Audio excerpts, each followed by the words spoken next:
এই ভিডিওতে জানতে পারবো এ প্লাস 2 বা 3 মার্কের জন্য যদি মিস যায় তাহলে গ্রেজ মার্ক দিয়ে কি এ প্লাস দিবে। এমসিকিউ দেখার সময় যদি 2-1 মার্ক কম পড়ে এবং ফেল আসে, এই 2-1 মার্ক কি এড করে শিক্ষকরা পাস দিয়ে দিবে। আমাদের যাদের পরীক্ষা খারাপ হয়েছে আমরা কি করব, বা আমাদের যাদের পরীক্ষা খারাপ হয়েছে আমাদের করণীয় কি। এসএসসি 2026-এর রেজাল্ট কবে প্রকাশ করা হবে? এসএসসি 2026 তোমাদের পরীক্ষা শেষ, এখন কি করবা, কি করা উচিত, কি করলে তোমাদের ভবিষ্যতে ইন ফিউচারে অনেক লাভজনক হবে। চলো সুপ্রিয় শিক্ষার্থীরা শুরু করি।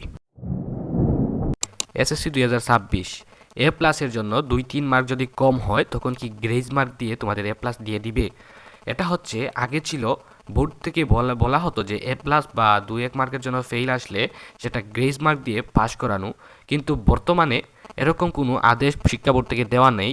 কিন্তু তারপরে একটি চান্স রয়ে যায়, সেটা হচ্ছে তোমরা মিলন সাহেবের প্রথম পরীক্ষার প্রথম ব্যাচ এসএসসি 2026, তাই শিক্ষকদের সিম্পেথি তোমরা পেয়ে গেছো। অনেক যদি শিক্ষকের চোখে পড়ে, দয়ালু শিক্ষকের চোখে পড়ে, যে যার মনটা অনেক ভালো, তিনি যদি দেখেন 2-1 মার্কের জন্য একজন শিক্ষার্থী এ প্লাস পাবে না, তাহলে অবশ্যই তিনি চাইলে পারেন যে 2-3 মার্ক ওনার নিজ থেকে নিজের ইচ্ছায় উনি তোমাকে অ্যাড করে পাস দিয়ে দিতে পারেন। এত কোনো সমস্যা নেই যদি ওই শিক্ষক চান। হ্যাঁ, 2-3 মার্কের জন্য এ প্লাস দিয়ে দিবে, এটার চান্স আছে যদি সিকিউতে হয় যে কোনো শিক্ষক এই 2-3 মার্ক দিয়ে দিবে অবশ্যই। আর হ্যাঁ, এটা হতে হবে সিকিউতে, এমসিকিউ কিন্তু স্যারেদের হাতে নাই। নাম্বার 2, সবচেয়ে বেশি কমেন্ট আসছে এই নাম্বার 2তে, এমসিকিউতে 2-1 মার্ক কম হলে তা বাড়িয়ে কি পাস দিয়ে দেওয়া হবে। এটা নিয়ে অনেক প্রশ্ন আমাকে করেছো তোমরা, এমনকি সায়েন্সের অনেক ভালো ভালো স্টুডেন্ট যে গণিতে এমসিকিউ 9টা হয়েছে, বাকি সবগুলাতে এ প্লাস, বা ফিজিক্স কেমিস্ট্রিতে এমসিকিউ হয়েছে 7টা 8টা 9টা এবং বাকি সবগুলাতে এ প্লাস। এরকম হিউজ পরিমাণে কমেন্ট। চলো এমসিকিউতে 2-1 কম হলে কি তোমাদের ফার্স্ট দিবে এটা নিয়ে কথা বলি। ভাই আগে সোজা একটা কথা বলি, বাংলাদেশে যত শিক্ষার্থীরা ফেল করে তারা কেউই সিকিউতে ফেল করে না, শুধু গণিত আইসিটি বাদে কেউই সিকিউতে ফেল করে না। অনেকে গণিতে আবার ইংরেজিতে ফেল করে, কিছু বেশিরভাগ স্টুডেন্টরা যারা ফেল করে গণিতে সিকিউতে ফেল করে না, তার এমসিকিউতে, বেশিরভাগ শিক্ষার্থীরা এমসিকিউতে ফেল করার জন্য বাংলাদেশে ফেল বেশি আসে। যদি সিকিউ এমসিকিউ মিলিয়ে পাস হতো তাহলে দেখতে যে বাংলাদেশে মোটেও 1000 স্টুডেন্ট হয়তো ফেল করতো না। এমসিকিউ নিয়ে এটা সমস্ত এমসিকিউ দেখা কিভাবে দেখে সবকিছু ক্লিয়ার করতেছি। এমসিকিউ ফার্স্ট অফ অল, তোমরা যারা পরীক্ষা থেকে এসে ভুলভাল জায়গা থেকে এমসিকিউ মিলিয়ে হতাশ হচ্ছ যে আমি ফেল এবং দুশ্চিন্তা করছো, তাদেরকে সতর্ক করতে চাই। তোমরা পরীক্ষা থেকে এসে, অনেকে বই থেকে মিলায় না, অনেকে ইউটিউব অনলাইন ওয়েবসাইট থেকে আনসার মিলায়, যেগুলো অনেকগুলো ভুল থাকে। এমন পরীক্ষার্থী দেখেছি এইচএসসি 25, এসএসসি 25, এসএসসি 24, 23-23-এও এমন অনেক শিক্ষার্থী আমার কাছে আমি নিজে দেখেছি যে ওরা পরীক্ষা থেকে এসে বলে এমসিকিউতে ফেল বলে হতাশ হয়ে পড়েছিল।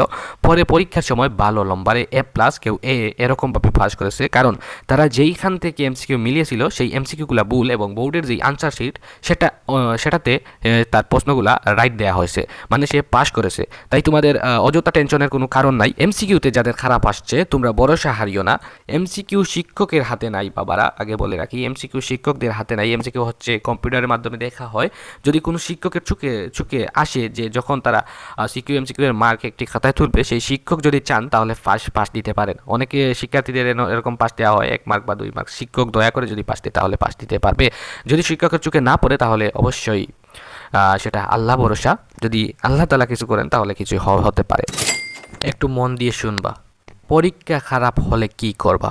তোমরা যারা কমেন্টে বলো পরীক্ষা খারাপ হয়েছে, ফেল আসবে, তোমাদের পরীক্ষা মোটেও ভালো হয় নাই, মা বাবার মুখ উজ্জ্বল করতে পারবা না, তাদের উদ্দেশ্যে আজকের এই 3 নম্বর টপিক, পরীক্ষা খারাপ হলে কি করবা। তোমাদের গোপন কিছু টিপস দেই, যেটা পরীক্ষা খারাপ হলে ফেল আসলেও পরিবর্তন সম্ভব। কি অবাক হচ্ছ? সেটা হচ্ছে নামাজ। কি অবাক লাগতেছে যে নামাজ পড়ে আমি যদি না লিখি, নামাজ পড়ে কিভাবে পরীক্ষায় পাস করা যায়?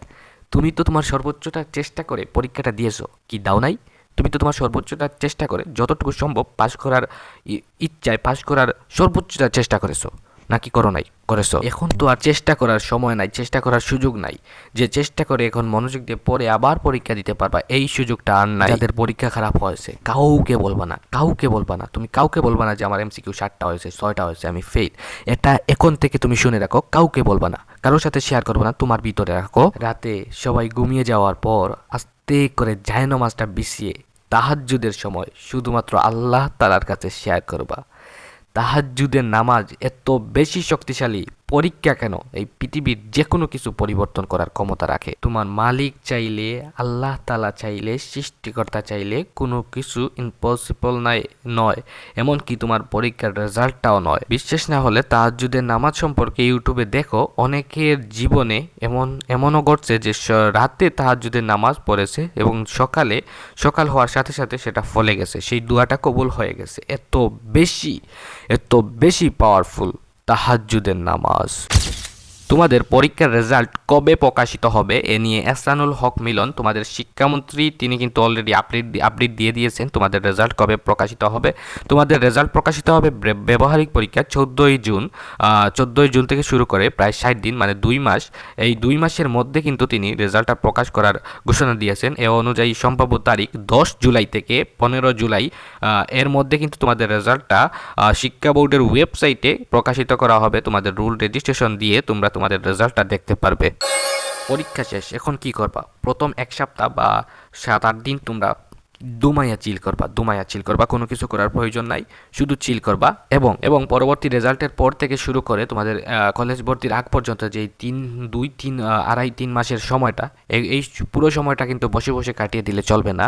এখানে তুমি অনেক বড় একটি লং ছুটি পাচ্ছ, এটা কিন্তু কাজে লাগাতে পারো।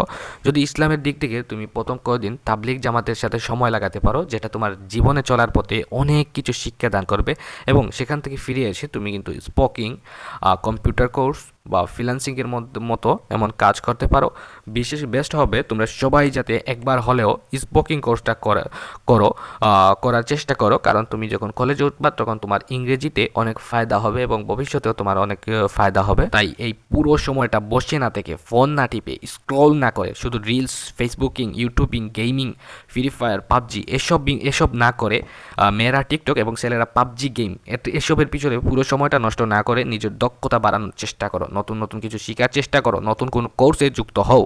তোমাদের যদি কোনো প্রশ্ন থেকে থাকে অবশ্যই তোমরা কমেন্টে দিয়ে যাবে, আমি তোমাদের কমেন্টে অবশ্যই তোমাদের সবার রিপ্লাই দিয়ে দিব। ভিডিওটা যদি হেল্পফুল মনে হয় তাহলে অবশ্যই তোমার বন্ধু বান্ধবীদের সাথে শেয়ার করবা, আর ওইসব যে সাবস্ক্রাইব লাইক যেগুলো আছে সেগুলাই করে দিবা। তোমরা যারা এতক্ষণ আমার সাথে থেকে আমার কথাগুলো শুনলা, তোমাদের সবার যাদের রেজাল্ট ভালো হয়, আল্লাহ তাআলা যেন তোমাদের পরিশ্রম অনুযায়ী, তোমাদের পরিশ্রম থেকে অনেক বেটার রেজাল্ট তোমাদের দান করেন, তোমাদের মা বাবার মুখ উজ্জ্বল করার মতো একটি রেজাল্ট করতে পারো, এবং সবাইকে যাতে বুক উঁচু করে যাতে সবাইকে তোমাদের রেজাল্টটা বলতে পারো, এরকম ভালো রেজাল্টটা যাতে করতে পারো। আমিন।